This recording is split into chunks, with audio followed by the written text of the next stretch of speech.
¿Cómo está? Muy buenos días. Buenos días, Miss Victoria. Buenos días, señorita. No tengo a nadie todavía. Jóvenes, ingenieros, ¿qué tal? ¿Cómo están? Lisbeth, ¿qué tal? Muy buenos días. Marcela, Mireya, ¿qué tal? ¿Cómo estás? Buenos días, María Isabel. Ya me siento en compañía. Edu, ¿qué tal? Edu Yair. A ver. Juan Carlos, muy buenos días. Ronnie, ¿qué tal? Muy buenos días. Juan Carlos. Fernando Daniel. Maswell, ¿cómo estás? Muy buenos días. Iván Edison. Luis Ángel, ¿qué tal? Muy buenos días. José o José. Gerardo, ¿qué tal? ¿Cómo estás? Muy buenos días. Adela Patricia, Andrea Xiomara, muy buenos días. Chuminco, Reika, ¿qué tal? ¿Cómo estás? Muy buenos días. Clenny, Nacheli, Roger Jefferson, ¿qué tal? ¿Cómo estás? Bien, nomás todavía, ¿no? Y mantengámonos así, este cambio de clima nos puede enfermar y convertirnos en presa fácil de este Omicron. Hay que cuidarnos mucho. Iván Aldair, ¿cómo estás? Muy buenos días. Juan Daniel, Flor Ángeles, ¿cómo estás? Ronald, te cambio de nombre, muy buenos días. Gabriel Florentino, ¿qué tal? ¿Cómo estás? Muy buenos días. Buenos días, jóvenes. Hoy tenemos un tema corto, jóvenes. ¿Ya? Eso quiere decir que vamos a trabajar la totalidad de las preguntas. A ver, vamos a presentar. Así aprieto y hago clic al telefonito rojo y me retiraba del Meet. A ver.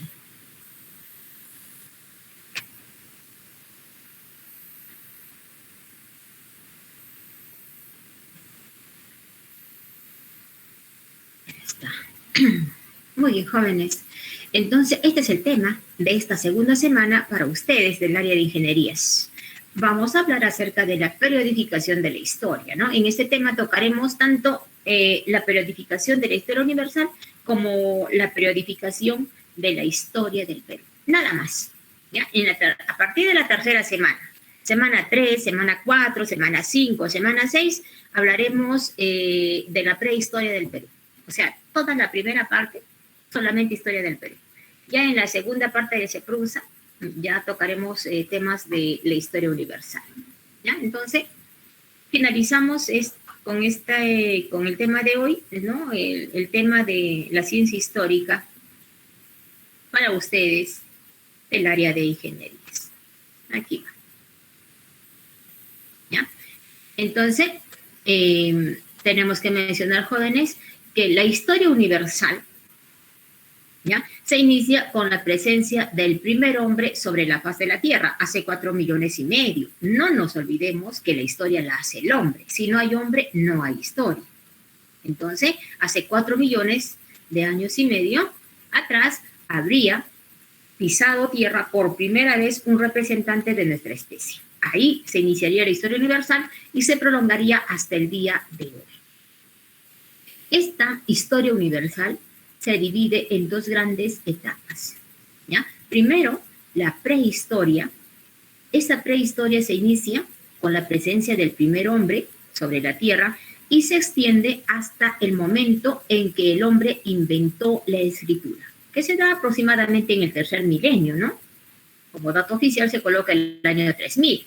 Entonces, desde el año 4,5 millones atrás, con la presencia del primer hombre hasta la invención de la escritura, abarcaría pues la etapa de la prehistoria. La segunda etapa, la historia propiamente dicha, que se inicia precisamente con la invención de la escritura y se prolonga hasta el día de hoy. Ahora, esa primera etapa, la prehistoria,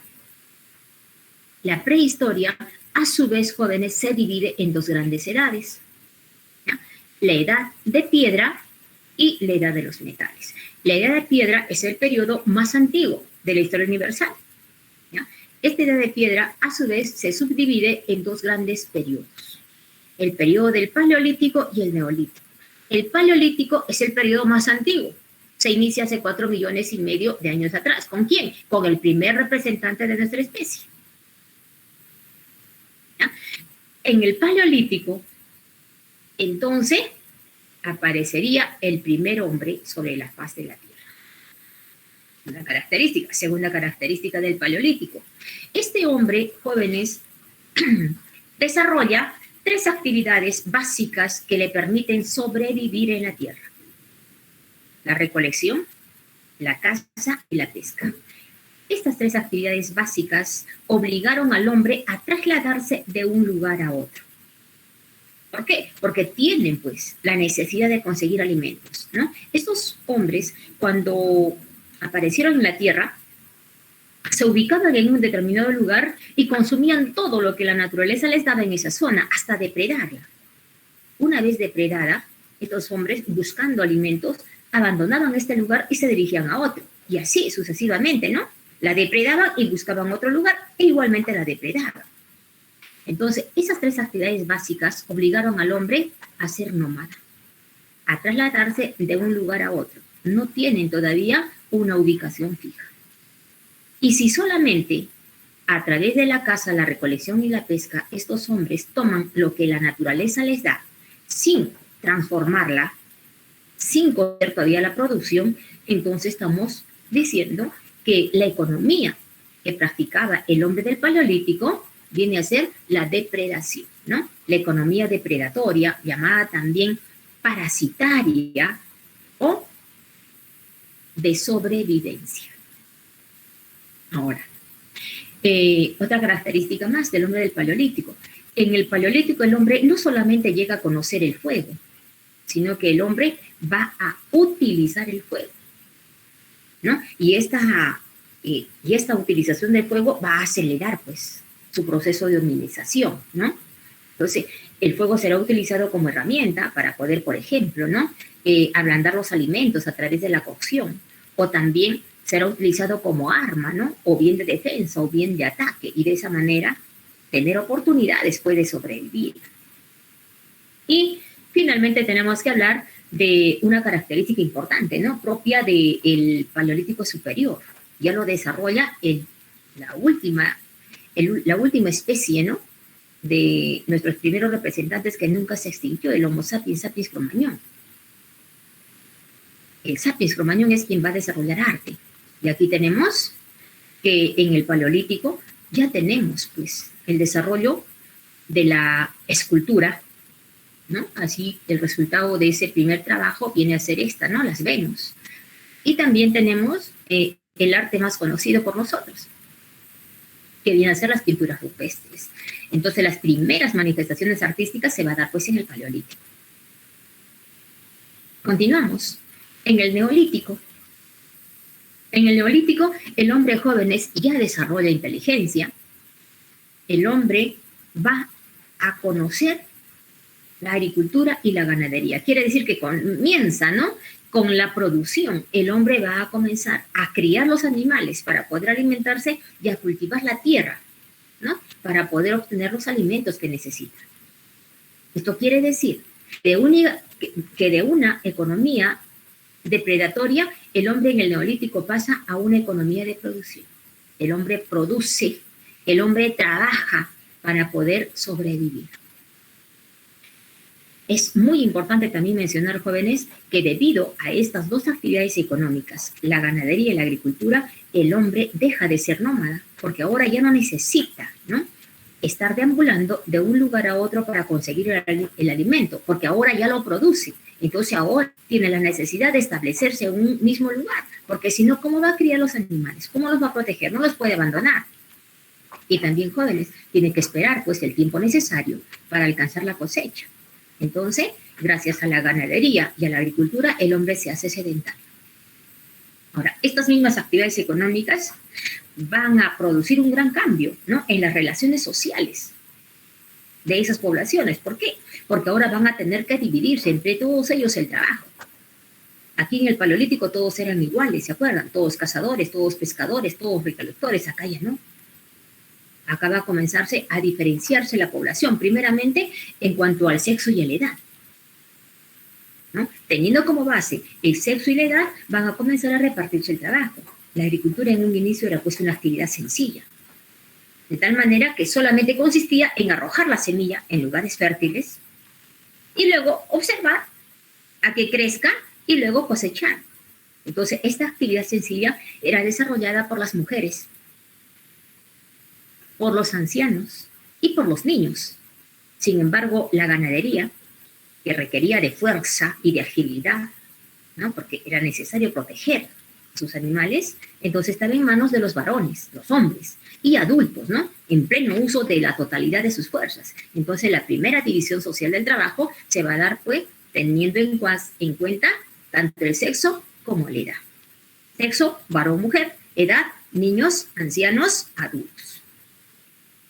Y última característica del neolítico que se ha tomado en cuenta, jóvenes, viene a ser que aquí se dan nuevas formas de arte. Y dentro de esas nuevas formas de arte está, pues, jóvenes, que el hombre va a comenzar a construir sus habitaciones, ¿no? Sus casas. Aquí aparece la arquitectura. Y si ahora vive en un solo lugar fijo en estas casas, ya no tiene la necesidad de trasladarse. Entonces el hombre podrá hacerse ya de sus cositas, porque cuando deambulaba de un lugar a otro no podía estar, pues, cargando, ¿no?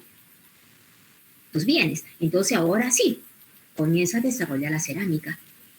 Y con ellos, jóvenes, sus utensilios domésticos. Dejará, pues, los caparazones, las maderas, los cocos, las hojas. Ahora tendrá sus ollitas, sus teteras, sus vasos, etcétera, etcétera, en base a la arcilla.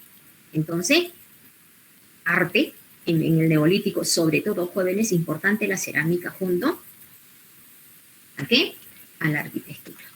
Y cuando hablamos de la edad de los metales, ¿no? La segunda edad de la prehistoria, tenemos que mencionar que el hombre acá se convierte en metalurgista. ¿Por qué? Porque el hombre va a buscar, ¿no? Un nuevo material que sea, pues, más duro, más resistente que la piedra, que no se quiebre como la piedra.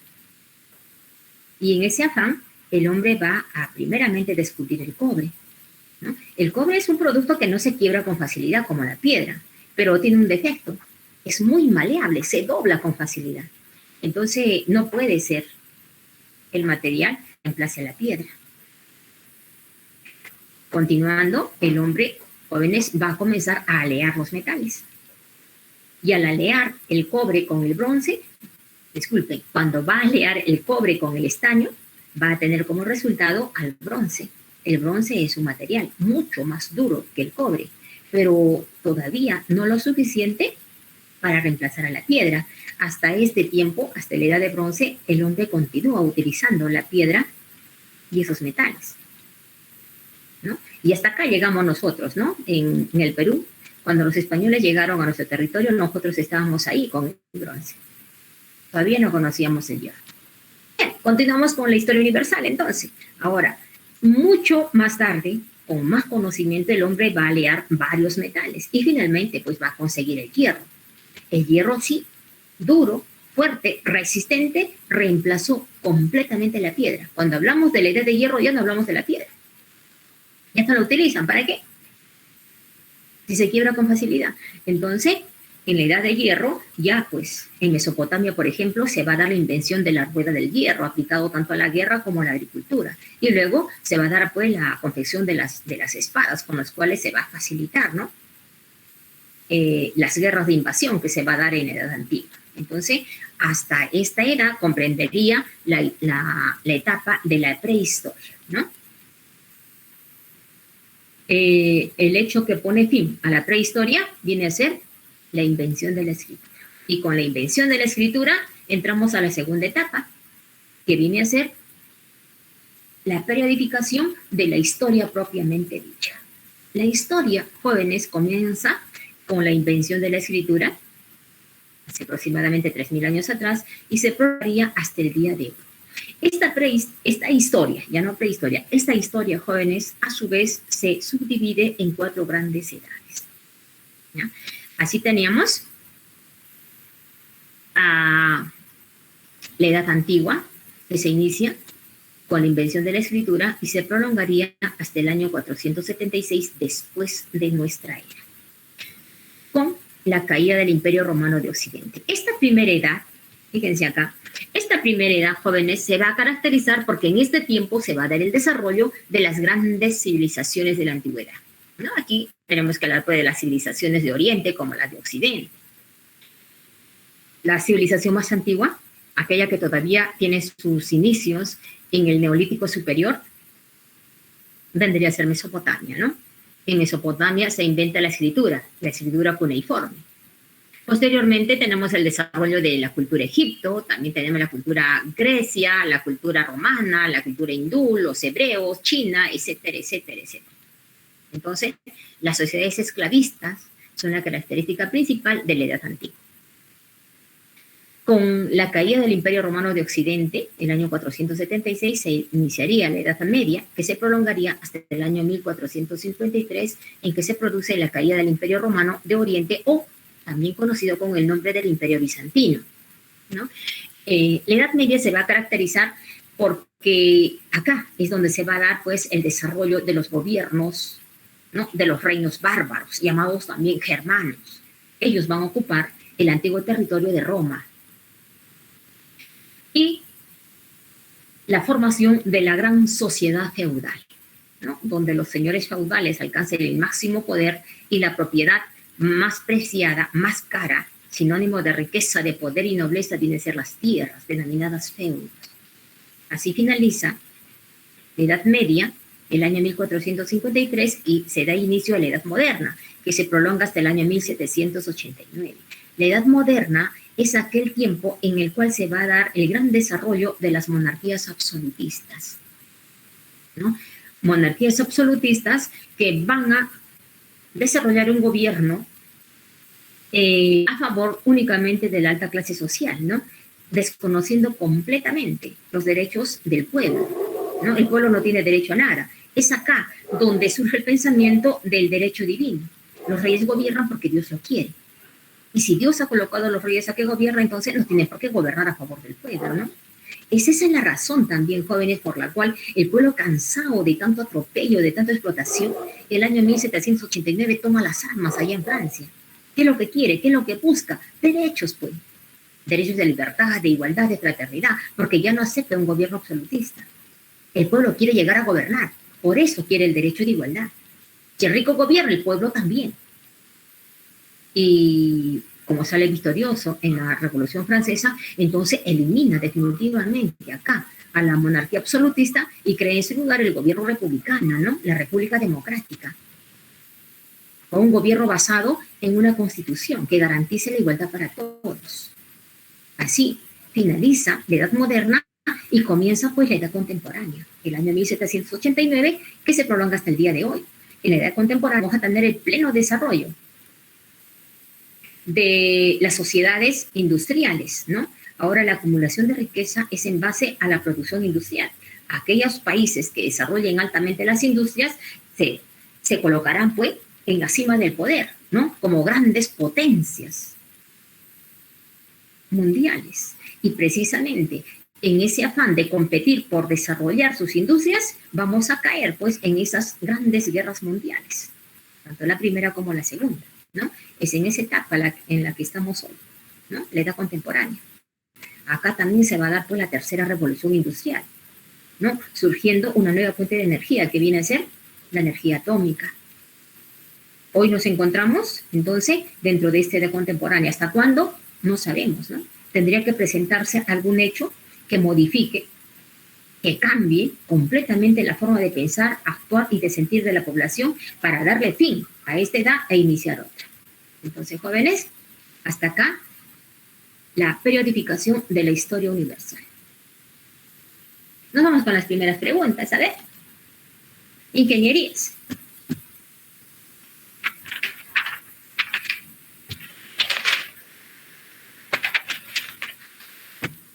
La C, me dice Diego Armando. El hecho que permite establecer la división tradicional de la historia en dos grandes etapas fue la C, la invención de la escritura. La escritura separa prehistoria e historia propiamente dicha. Muy bien, Fernando, Ariana, Sebastián, Diego, ahí demás. Pregunta 2. Entonces, 1, la C de casa. Como si hubiera C de sapo, joven. 2. En una clase de historia, Ya hasta la A, me dice Diego Armando. Diego Armando y Juan Carlos. En una clase de historia, la profesora Susi presenta la siguiente línea de tiempo. A través de esta línea de tiempo desarrolla el tema referido a ver, y tenemos la línea del tiempo dividido en la edad de piedra, edad de los metales, ¿sí? Por lo tanto, se trata de la prehistoria. Claro que sí, Germán, Iván, Ariana también. La prehistoria. 3. Dice, la caída del Imperio Romano de Occidente cambia la forma de organización política, económica y social en Europa. Pone fin a y da inicio a la 3, la A, Sebastián. A ver, pone fin a la Edad Antigua y da inicio a la Edad Media, ¿no? La caída del Imperio Romano de Occidente. Muy bien, respuesta correcta. 4. Dice, el desarrollo de la Edad Media estuvo caracterizado por el predominio del sistema feudal, en donde el ejercicio del poder se dispersa en los señores feudales. Otro aspecto que caracteriza a esta edad de la historia fue la B de bueno, Diego, 4B, me dice, a ver, el desarrollo de las monarquías absolutistas. Nos está hablando de la Edad Media, donde se da el desarrollo de las sociedades feudales. ¿Qué otro hecho se da en Edad Media? Porque, a ver, las monarquías absolutistas tienen su pleno desarrollo en la Edad Moderna. Y por eso se da pues la Revolución Francesa, la D de dado, que dice la D de dado, el predominio de las ideas religiosas y el poder de la Iglesia Católica. La Iglesia se impone completamente, jóvenes, en Edad Media, tanto así que volvemos a dar varios pasos atrás para volver a aceptar la verdad mitológica, la verdad religiosa, dejando de lado las propuestas de los sabios griegos, ¿no? La filosofía. Volvemos a aceptar, pues, que Diosito creó al hombre, Diosito creó toda la naturaleza y colocó Dios a su mejor hechura, al hombre, en el centro de toda su creación. Y el centro de toda su creación estaba representada por la tierra. ¿Por qué? Porque el hombre vive en la tierra. Entonces, si la tierra está en el centro, no se mueve, no sería circular, sería plana, ¿no? Y el sol giraría alrededor de la tierra. Es por eso, pues, que en la Edad Media se llegó a pensar de que como la tierra era plana, si nosotros vamos más allá de lo que conocemos, nos podíamos caer, ¿no? Y aquí abajo se encontraba el mar tenebroso, donde vivían los famosos monstruos gigantescos que eran capaces de devorarse de forma entera, ¿no? Los grandes barcos. ¿Se imaginan? Eso se aceptó como verdad en la Edad Media. ¿Por qué? Por el poder de la Iglesia. En buena hora, a finales de la Edad Media, se da la escolástica y con ello nuevamente buscamos la verdad científica, ¿no? Entonces, la Iglesia toma un mayor poder. La respuesta correcta, la D de edad. Pregunta 5. ¿Cuál sería la respuesta?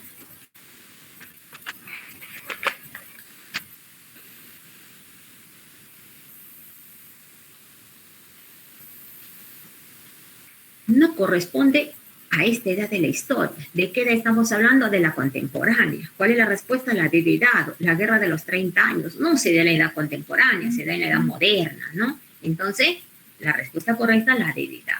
Muy bien, ingeniero, está bien. Y finalizamos, jóvenes, con este último tema, ¿no? La periodificación de la historia del Perú.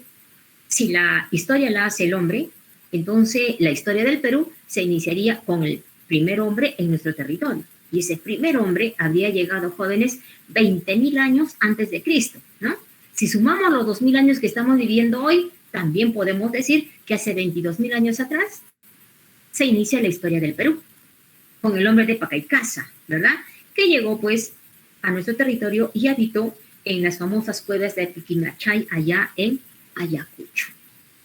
Desde la presencia del hombre de Pacaycasa hasta el día de hoy se periodizaría, ¿no?, la historia del Perú.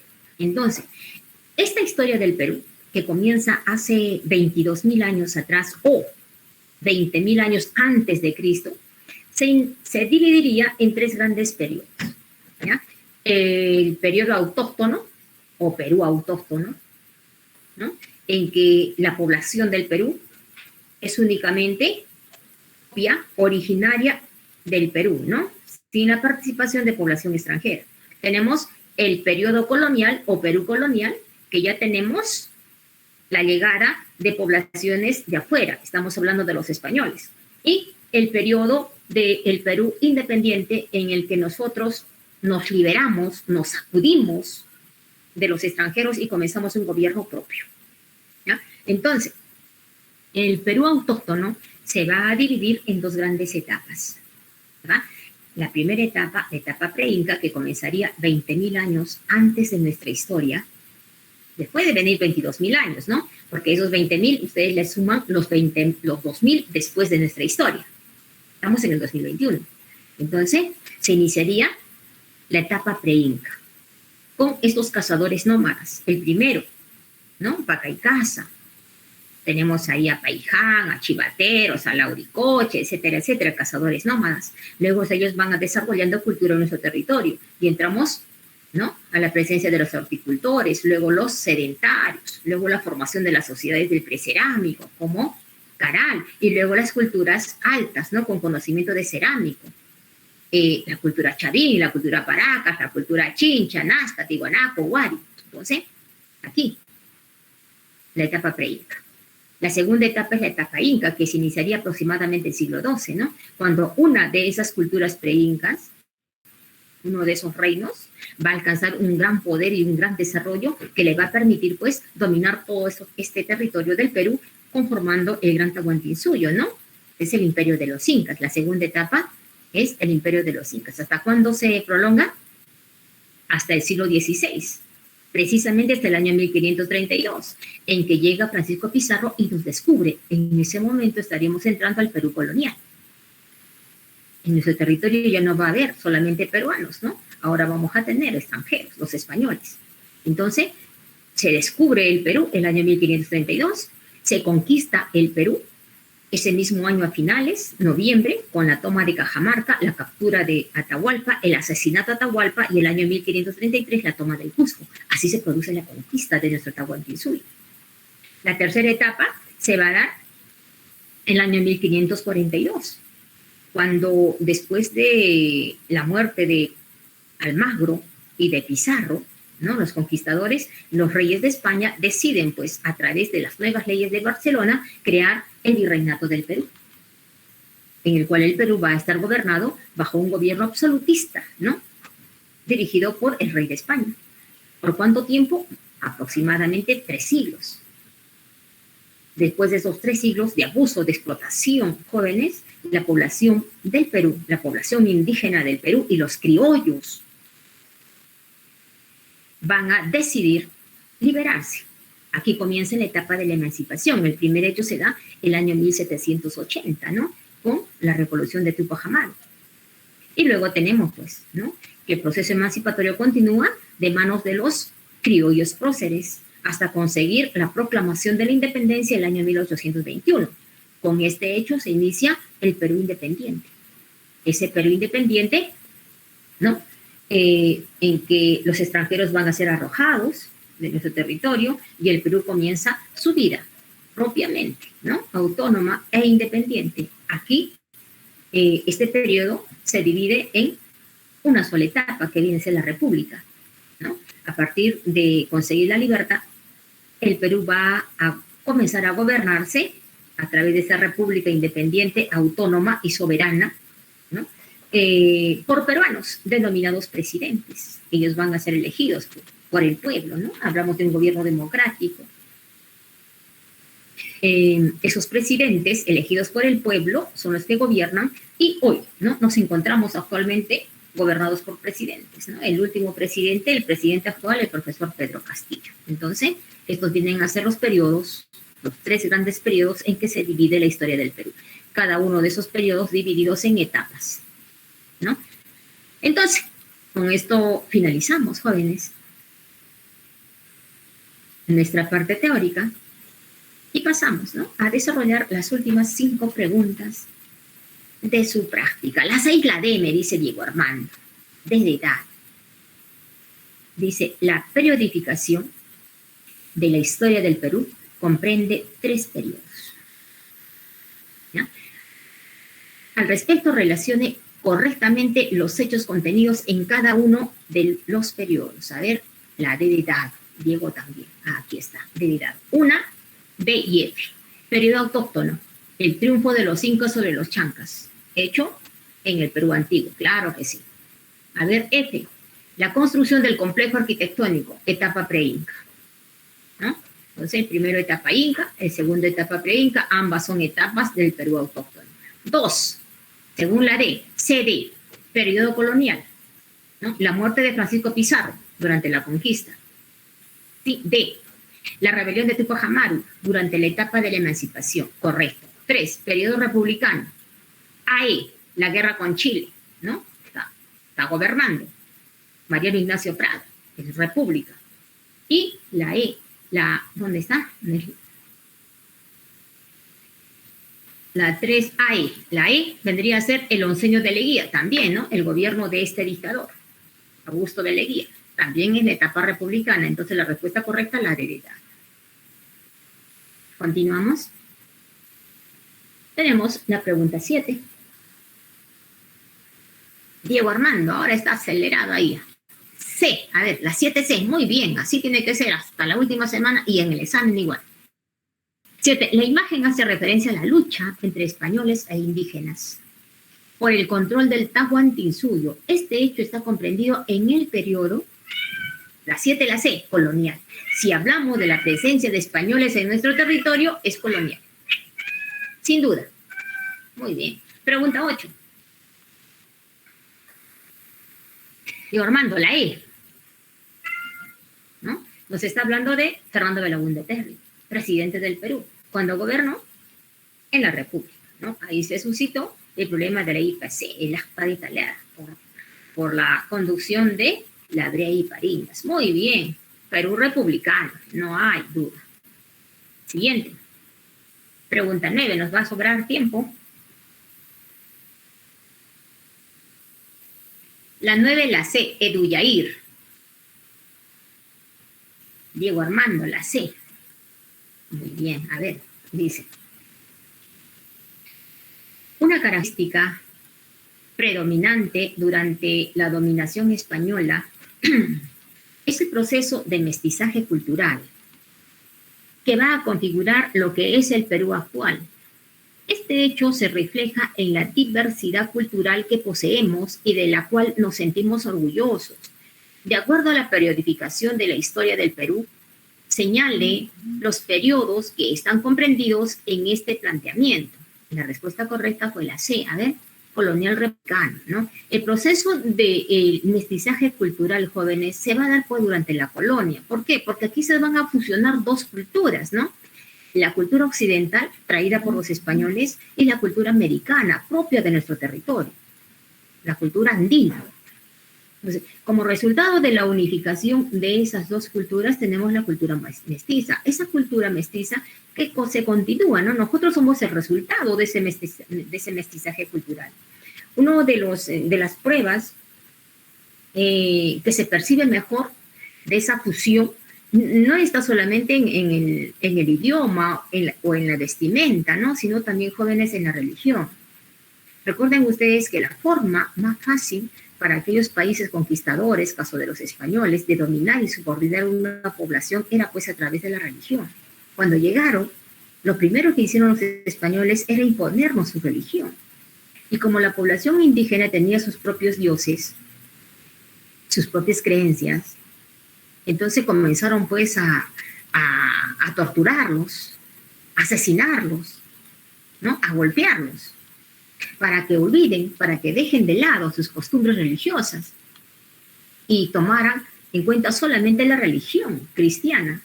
Sin embargo, el indígena, mucho más inteligente que los españoles en ese entonces, decidió pues engañar al español, ¿no? Y ahí surge y se mantiene hasta el día de hoy la fusión de la religión, ¿no? Si los españoles no permitían que continúan adorando y rendiéndole culto a sus sapos, a sus tótems, entonces el indígena inteligente colocó pues sus sapos dentro de los símbolos de la religión cristiana, ¿no? Los españoles nos impusieron la cruz y obligaban a los indígenas a adorar y rendirle culto a la cruz. ¿Y qué hicieron los indígenas? Sobre la cruz colocaron sus propios símbolos, la luna y el sol. Recuerden que los incas son hijos del dios sol. Entonces los indígenas se adoraban, se inclinaban, se arrodillaban ante la cruz. Y los españoles decían, bravo, ya los dominamos, ¿no? Dejaron de lado a sus dioses. Mentira, no los dejaron de lado a sus dioses. Se inclinaban frente a la cruz porque ahí estaba, pues, sus dioses, el sol y la luna. Y jóvenes, así surge pues el mestizaje de la religión en nuestro territorio. Hasta el día de hoy vemos en muchas iglesias donde la cruz lleva estos dos símbolos, ¿no? El sol y la luna. Este es el mestizaje cultural a través de la religión, que también se conoce con el nombre del sincronismo religioso, ¿no? Entonces, surge en la colonia y se mantiene hasta el día de hoy, que estamos en la República. Muy bien. Excelente, ahí Lisbeth, José Mazo, el Diego, Fernando, ¿no? Y nos vamos con la última pregunta, que viene a ser ordenar, dice, cronológicamente los siguientes hechos del periodo autóctono en la historia del Perú. La 10 la B. Ahí está, Luis Ángel, Ariana, Juan Carlos, Sebastián, Edu, Diego, B de bueno. A ver, ¿dónde está la B de bueno? Acá. Vamos a jugar con la B. Para comprobar si es verdad o es falso. B de bueno, aquí, ya está. Dice, Centro Ceremonial de Caral, ¿no? Cultura del precerámico. Muy bien. 2. Difusión religiosa, ¿no? Ah, no es 2, acá. A ver. 6, primero. Pinturas rupestres de Toquepala. ¿Verdad? Estamos hablando de los primeros pobladores, cazadores nómadas. 4. Domesticación del perro, ¿no? Ya durante la horticultura y la presencia de los primeros sedentarios, propiamente dicho, se va a dar ya la domesticación de estos perros, ¿no? Aquí en el Perú hablamos tanto del perro peruano como del perro inca. ¿Qué más tenemos? El perro calato. 1. Centro ceremonial de Caral. Del sedentarismo pasamos a la formación de las sociedades del precerámico, ¿no? Ya son culturas desarrolladas, pero que todavía no conocen la cerámica. 2. Difusión religiosa desde el complejo arquitectónico de Chavín de Huántar. Estamos entrando a las culturas con conocimiento de cerámica. La cultura más antigua, Chavín, la cultura madre, ¿no? La cultura matriz, según Julio Cetello. 5. Elaboración de las líneas de Nazca. Chavín se desarrolla durante el horizonte temprano y Nazca tenemos en el intermedio temprano, posterior, temporalmente hablando, de Chavín. Entonces, hasta ahí estamos bien. 3. Alternativa 3. Migración de los incas a la región de Acamama, ¿no? Estamos hablando ya de los orígenes de la gran civilización inca, ¿no? Desde el lago Titicaca, desde la meseta del Collao, el reino Aymara, Manco Cápac Jimama Ojo, picando, dice, la tierra con su varita de oro, llegó hasta el Cusco, denominado Acamama, y ahí se establecieron dando origen de los incas. Entonces estamos hablando de un periodo secuencial, de menos a más, ¿verdad? Estamos mencionando los hechos diacrónicamente, de forma ordenada. Entonces, la respuesta correcta de la 10 viene a ser la B de bueno. Sí,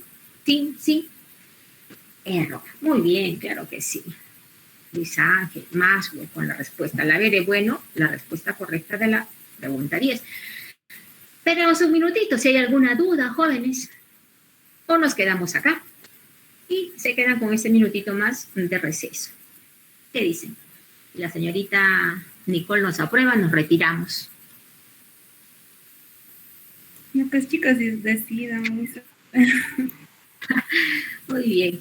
Entonces, jóvenes, nos retiramos. La señorita Nicola aprovechará para darles algunos informes o tomarles la asistencia. Nos vemos, jóvenes, en la siguiente clase. Cuídense. Hasta luego, señorita Nicole.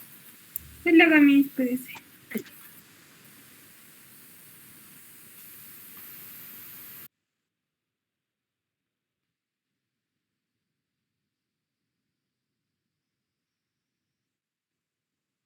Oye, las clases son hasta las 11, ¿verdad, señorita?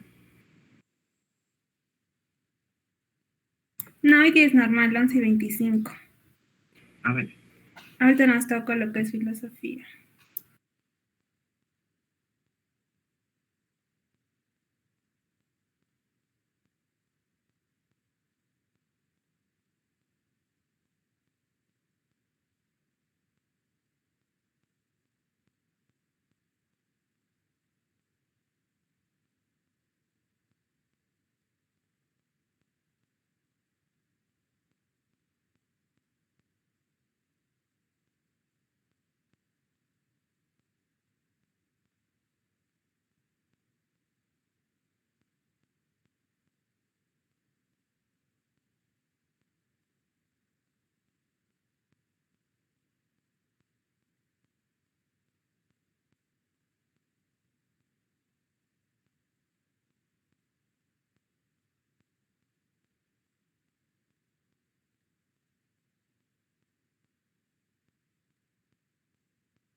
Señorita Nicole, una consulta. ¿Cuándo van a subir las resoluciones de las prácticas?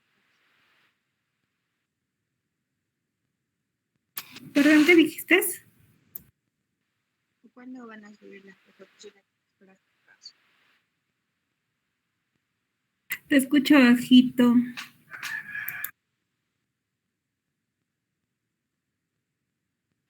Le digo que cuándo van a subir las resoluciones de las prácticas. Allá a las 8. Hoy Hoy día a las 8 de la noche les voy a subir los solucionarios y las prácticas. Ya, gracias.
Jóvenes, buenos días, ¿qué tal?